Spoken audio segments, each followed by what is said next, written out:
Alright guys, before we start the video, if you could leave a comment down below with the reason why you really love Infinite Warfare or the reason why you really hate it. Only one reason down in the comments below, guys. My main reason for really loving this is the map layouts. I have a feeling it's going to be a great game because of those. But anyways guys, make sure to do that. Smack that like button or dislike button. Really, it doesn't bother me whichever one you press for videos like this. But anyways guys, enjoy the video.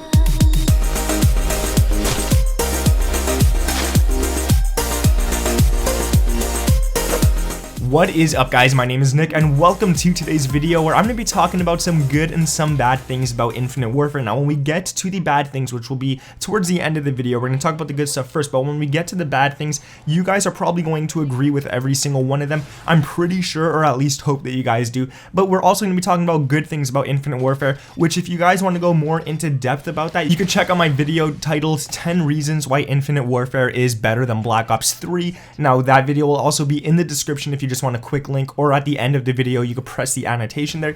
Also, I just wanted to quickly mention that we just hit 230,000 subscribers, so thank you guys for that. That is an insane number, and if you're new around here, make sure to subscribe as well and smack that like button on this video, guys. But nonetheless guys, let's get straight into this. So the good things about Infinite Warfare, the three things that I really like the most is the maps. Now I'm not talking about the color of the maps or the graphics or anything, I'm simply talking about the layout. The layout of the maps look amazing. So far from what I've seen, they feel like they're actually true 3-lane and not like Treyarch copy paste 3-lane where every map feels the same. They all feel different, which is kind of a good thing, and I really do enjoy that a lot. It looks amazing. Another thing is that this game actually feels like it's going to be mostly feet on the ground so far from what I've seen. Now it doesn't feel like the maps are catered to wall running, to swimming, and to all these things like Treyarch maps, which I feel really limit the maps. This map actually feels like, or these maps I should say, actually feel like you'll be able to run on the ground throughout the whole thing and not feel awkward about it and not feel the need to wall run or swim or anything, which I really like as well. But going on to the bad things, because there's a few things on the list here that I want to talk about, guys.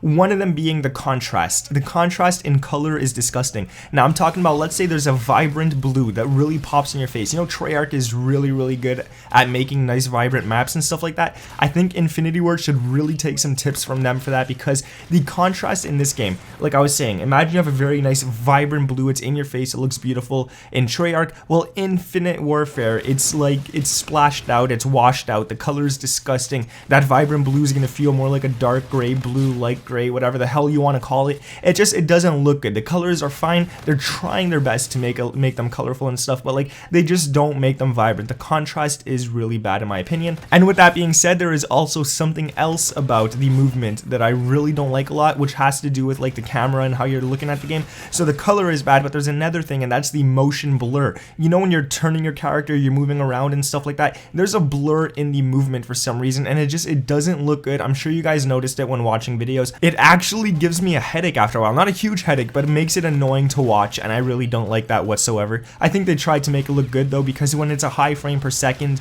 and you have a nice motion blur, it does feel good, but just it doesn't work for this game for some reason.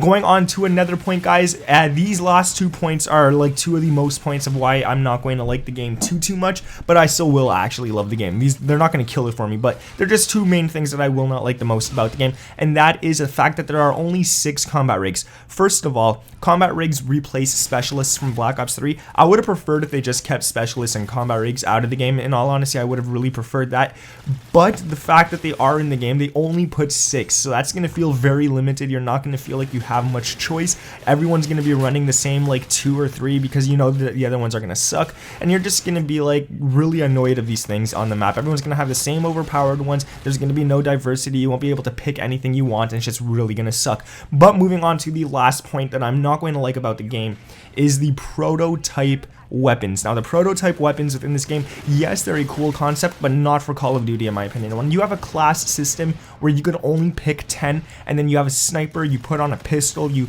pick all your perks, your tacticals, your lethals, you have all 10, you shouldn't have space to put an assault rifle, and you do with prototype weapons. You actually have the ability to just click a button and turn your sniper into an assault rifle, which I think is going to be really overpowered, really annoying as well. And with that being said, it also brings in the addition of supply drops. They probably will bring supply drops into this game just because they could sell weapon variant prototype things. Maybe instead of like selling weapons and supply drops, they're going to sell attachments that allow you to turn a weapon weapon into another weapon within supply drops, which means they're not going to lie if they say, oh, there's going to be no weapons in supply drops. They won't lie if they say that, but there still will be something. Like, I just hope that's not the case, because I really wouldn't like that whatsoever. But nonetheless, guys, those are the reasons why I really think the game will be bad for those things, and or the game will be really good. Now, in my personal opinion, I still think the game is going to be good regardless of the bad things. I still think it's going to be one of the better Call of Duties, but that's just my opinion, guys, so please don't roast me in the comments. Please don't do it. Nonetheless, guys, if we could smash that like button, that would be absolutely amazing. Don't forget to leave your comment down below, the one reason you really think the game is going to be good or bad. Make sure to leave that down in the comments. Subscribe to the channel if you guys are new around here. We just hit 230,000 subscribers. What an insane number, so thank you all for that. That is really honestly insane. Nonetheless, guys, subscribe to the channel. My name is Nick, and I'll catch you in the next one. Peace.